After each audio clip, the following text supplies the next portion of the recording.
Hello मेरे प्यारे दोस्तों, आपका अपना चैनल ग्रेट स्टडी में विशाल पांडे एक बार फिर से स्वागत करना चाहता हूं। और आज की इस वीडियो में हम लोग 12th क्लास के सिलेबस यानी 12th क्लास का सबसे मोस्ट इंपॉर्टेंट टॉपिक जिसका एक दो क्वेश्चन डेफिनेटली आपके एग्जाम में आएगा, उस टॉपिक का नाम है डिफरेंशियल इक्वेशन। यानी आपको समझ में आया, ये सब हमारे क्या है, अवकल गुणांक है। यानी dy अपॉन में dx, d2y अपॉन में dx2, यहां पर भी ये सब अवकल गुणांक, लेकिन ये एक कोटि का है, ये दो कोटि का है, ये तीन कोटि का है और ये n कोटि का है। समझ में आया? तो कोटि को हम लोग इंग्लिश में आज से याद रखिएगा, कोटि बोलो चाहे ऑर्डर बोलो, ठीक है? दोनों का मतलब क्या है। आज हम लोग डिस्कस करने वाले हैं डिफरेंशियल इक्वेशन को। बहुत ही मजेदार तरीके से हम लोग सीखेंगे डिफरेंशियल इक्वेशन। बहुत मजेदार टॉपिक है और इसको हम लोग हिंदी में बोलते हैं अवकल समीकरण। क्या बोलते हैं? अवकल समीकरण। तो चलिए फिर वीडियो के एंड तक आप जुड़े रहिए और इस टॉपिक को बिल्कुल ध्यान से समझिए। आज हम लोगों का टॉपिक डिस्कस होगा डिफरेंशियल इक्वेशन, जिसको हम लोग बोलते हैं हिंदी में अवकल समीकरण। दोस्तों, आप बचपन से समीकरणों को देखते चले आ रहे होंगे। बचपन में जरा याद कीजिए कि ये भी एक प्रकार का समीकरण आपको मिलता था, 2x + 3 = 15।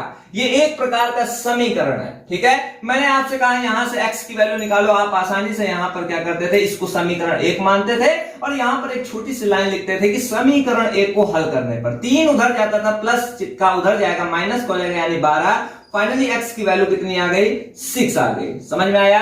तो यहां पर ये भी एक समीकरण है, ठीक है? लेकिन इस समीकरण का नाम क्या है? अलग है। इस समीकरण का फिर नाम क्या है? यहां पर देखिए जरा, x की पावर कितनी है? 1 है। कितनी है? 1। तो इस समीकरण का नाम होगा रैखिक समीकरण। क्या नाम होगा? रैखिक समीकरण। कैसे आपने पता करा इस समीकरण का नाम रैखिक समीकरण? अरे यहां पर x की पावर कितनी है? 1 है। इसी तरीके से जरा याद करिए, द्विघात समीकरण आप लोगों ने पढ़ा होगा, कुछ इस प्रकार का होता है, ठीक है? यानी यहां पर देखिए x की पावर कितनी है? 2 है, यानी इसका नाम हो गया द्विघात समीकरण, जिसको हम लोग इंग्लिश में बोलते हैं क्वाड्रेटिक इक्वेशन। अब यहां पर आप देख रहे हैं कि जो प्रक्रिया है उसके अनुसार क्या दिया जा रहा है? नाम दिया जा रहा है। जैसे त्रिकोणमिति समीकरण की बात करें तो मैंने अगर मान लीजिए sin स्क्वायर x प्लस का cos स्क्वायर x = 1 लिखा, तो ये क्या होगा? त्रिकोणमिति समीकरण होगा। क्यों? क्योंकि यहां पर देखिए त्रिकोणमिति रेशियो आपको देख रहे हैं, यानी ट्रिग्नोमेट्री रेशियो आपको दिख रहा है, तो ये आपका क्या कहलाएगा? त्रिकोणमिति समीकरण। यानी यहां पर एक चीज समझ में हमें ये आ रही है कि अगर इधर कोई फंक्शन लिखा है, इधर क्या लिखा है? फंक्शन लिखा है, इक्वल टू में कोई कांस्टेंट वैल्यू लिखी है, ठीक है? देखिए जरा, 1 लिखा है, यहां पर 15 लिखा है, इसको क्या है? यहां तो कांस्टेंट, अरे 5 उधर करोगे तो माइनस का हो जाएगा। यानी फंक्शन के इक्वल टू अगर कोई कांस्टेंट लिखा है तो वो हमारा क्या कहलाता है? समीकरण। क्या कहलाता है? समीकरण। अब चूंकि यहां पर फंक्शन हमारा ट्रिग्नोमेट्री टाइप का था, तो ये हमारा कहलाएगा ट्रिग्नोमेट्री इक्वेशन। क्या कहलाएगा? ट्रिग्नोमेट्री इक्वेशन, या फिर इसको टीई बोल सकते हैं। ये चूंकि हमारा क्या था? लीनियर में था, x की पावर 1 था, तो ये हमारा रैखिक समीकरण कहलाया।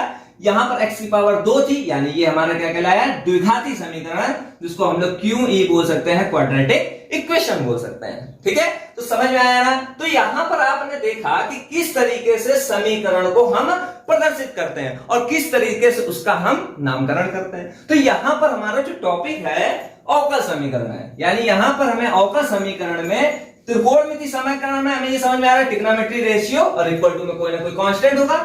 लेकिन यहां पर अवकल समीकरण में क्या ट्रिग्नोमेट्री रेशियो दिया होगा? नहीं। तो क्या होगा? अवकल गुणांक। क्या होगा? अवकल गुणांक होगा। अब यहां पर आपके माइंड में आ रहा है ये अवकल गुणांक क्या होता है? भाई अगर ट्रिग्नोमेट्री रेशियो की बात करें तो आपको पता है sin x, cos x, tan x, ये सब क्या है? Trigonometry ratio. लेकिन आपको अवकल गुणांक कभी पता नहीं है। तो सबसे पहले यहां पर हम लोग आज सीखेंगे अवकल गुणांक क्या होता है। तो आपके सामने मैं लिख रहा हूं dy अपॉन में dx, इसी तरीके से d2y अपॉन में dx2, इसी तरीके से d3y अपॉन में dx3, और अगर देखा जाए तो इसी तरीके से डैश डैश डैश करके हम लिख सकते हैं dny अपॉन dxn। यानी यहां पर ये सब आपके क्या है? अवकल गुणांक है। क्या है? अवकल गुणांक। यानी कुल मिला के dy अपॉन में dx, यानी यहां n का, तो n का मान कुछ भी हो सकता है, यानी dny अपॉन में dxn, ये आपका कहलाता है अवकल गुणांक, जिसको बोलते हैं डिफरेंशियल कोफिशिएंट। अब यहां पर जरा देखिए n की वैल्यू कितनी है? 1। यानी एक कोटि का अवकल गुणांक। इसको क्या बोलेंगे? एक कोटि का अवकल गुणांक। ठीक है, यहां पर देखिए जरा कितनी पावर है? 2, यानी इसको सॉरी यहां पर कोटि कितनी है? 2, यानी इसको क्या बोलेंगे? 2 कोटि का अवकल गुणांक। है सारे अवकल गुणांक, लेकिन सबकी कोटि क्या हो रही है? यहां देखिए जरा कितनी है? तो 3 कोटि का अवकल गुणांक। यहां कितना है? अरे n कोटि का अवकल गुणांक। यानी आपको समझ में आया ये सब हमारे क्या है? अवकल गुणांक है। यानी dy में dx, d2y में dx2, यहां पर भी ये सब अवकल गुणांक, लेकिन ये 1 कोटि का है, ये 2 कोटि का है, ये 3 कोटि का है और ये n कोटि का है। समझ में आया? तो कोटि को हम लोग इंग्लिश में आज से याद रखिएगा, कोटि बोलो चाहे ऑर्डर बोलो, ठीक है? दोनों का मतलब क्या है? एक ही है। ऑर्डर मतलब भी क्या होता है? कोटि होता है, और डिग्री, डिग्री मतलब होता है घात। ठीक है, घात क्या होती है? अरे जैसे मैंने आपके सामने 2 के ऊपर 3 लिख दिया, यानी ये क्या हो गई? घात, और ये क्या हो गया? हमारा आधार हो गया। तो ये तो आपने बचपन में सीखा होगा। ठीक है, यानी यहां पर आज आपको समझना है कि ऑर्डर मतलब होता है कोटि, ठीक है? और यहां पर अगर बात करें पावर बोलो चाहे डिग्री बोलो, इनका मतलब क्या होता है? घात होता है। क्या होता है? घात। यानी यहां पर 2 चीजें आपको मैंने अभी बताई कि ऑर्डर पावर। देखिए कभी कभार क्या होता है, कुछ चीजें इंग्लिश में सीखने में, उनका प्रोनाउंसिएशन इंग्लिश में करने में बढ़िया लगता है। जैसे आप फोन में बात करते हैं तो फोन में जब कभी भी कोई भी फोन वाला व्यक्ति फोन अगर उठाता है तो उसके मुंह से सबसे पहला वर्ड निकलता है हेलो, और बाकी देखा जाए तो हेलो का मतलब क्या होता है? नमस्कार। ठीक है, तो यहां पर अब अगर आप मान लीजिए आपके पास कॉल आई, आपने फोन उठाया, अगर आपने कहा नमस्कार तो ये थोड़ा अजीब लगता है। ठीक है, तो ऐसी कंडीशन पे हम दुनिया के जितने भी आदमी हैं सब फोन उठाते हैं, तुरंत क्या बोलते हैं? हेलो ही बोलते हैं। ठीक है, बल्कि हेलो की जो विकिपीडिया वो अलग है। यानी जिन्होंने मोबाइल फोन बनाया था उनकी बीवी का नाम था हेलो, तो सबसे पहले उन्होंने फोन किया तो अपनी बीवी का नाम उन्होंने बुलाया, तब से ये क्या प्रचलन में आ गया है। ठीक है, फिर हमने देखा तो इसका हमने एक हिंदी में अर्थ निकाला कि इसको हम क्या बोलते हैं? नमस्कार बोलते हैं, हेलो को। ठीक है, तो यहां पर आपको मैंने बताया कि अवकल गुणांक क्या होता है और उसका ऑर्डर कैसे निकाल सकते हैं। आप देखिए यहां पर कितना n की जगह 2, यानी इसका ऑर्डर कितना हो गया? सॉरी, ऑर्डर कितना हो गया? 2। इसका n का कितना हो गया? 3। इसका n 4। ऐसे मान लीजिए मैंने अगर आपके सामने d4y अपॉन dx4 लिखा, मैंने कहा बताइए ऑर्डर क्या होगा? तो इसका कितना होगा? 4 होगा। कितना होगा? 4। यानी यहां पर ऑर्डर इसका कितना हो जाएगा? 4 हो जाएगा। ठीक है, आई बात समझ में? अब यहां पर हम लोग समझते हैं कि डिफरेंशियल इक्वेशन क्या होता है। अब आपको ये तो समझ में आ गया कि यहां पर जहां पर आपको डिफरेंशियल कोएफिशिएंट नजर आए, ठीक है, वो आपका कहलाता है, क्या कहलाता है? अवकल गुणांक कहलाता है। ठीक है, और अवकल गुणांक, अब देखिए जरा याद करिए, मैंने बताया था इक्वेशन क्या होती है? कोई इधर फंक्शन दिया होगा, इक्वल टू में कोई ना कोई कांस्टेंट दिया होगा। अब नामकरण उसका मैं करना आ गया था।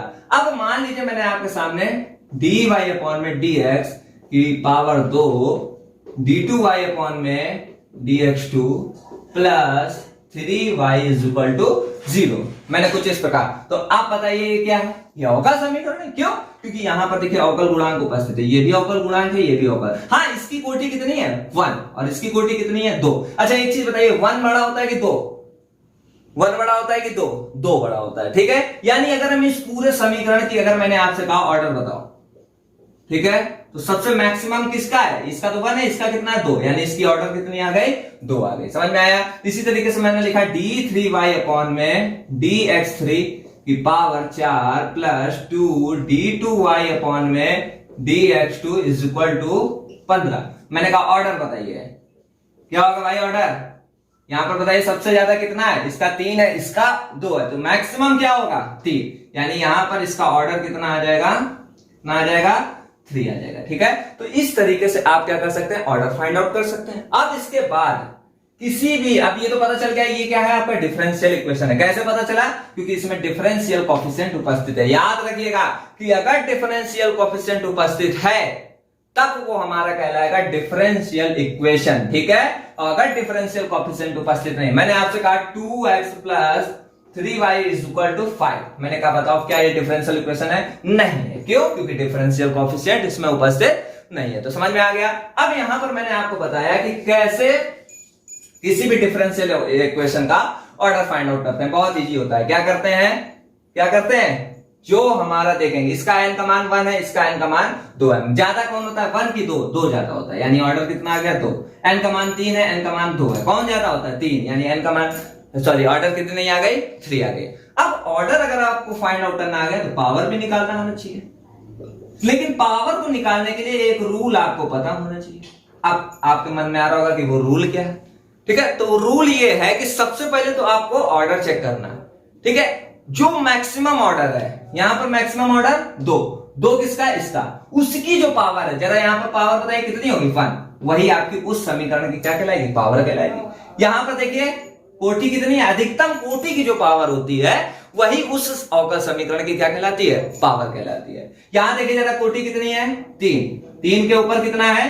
4। यहां पर भी तो है, लेकिन यहां पर इसकी कोटि 2 है, ठीक है? इसकी कितनी है? 3 है। ज्यादा कौन है? 3 वाली। तो 3 के ऊपर जो पावर होगी वही उस अवकल समीकरण की पावर कहलाएगी, यानी यहां पावर कितनी हो गई?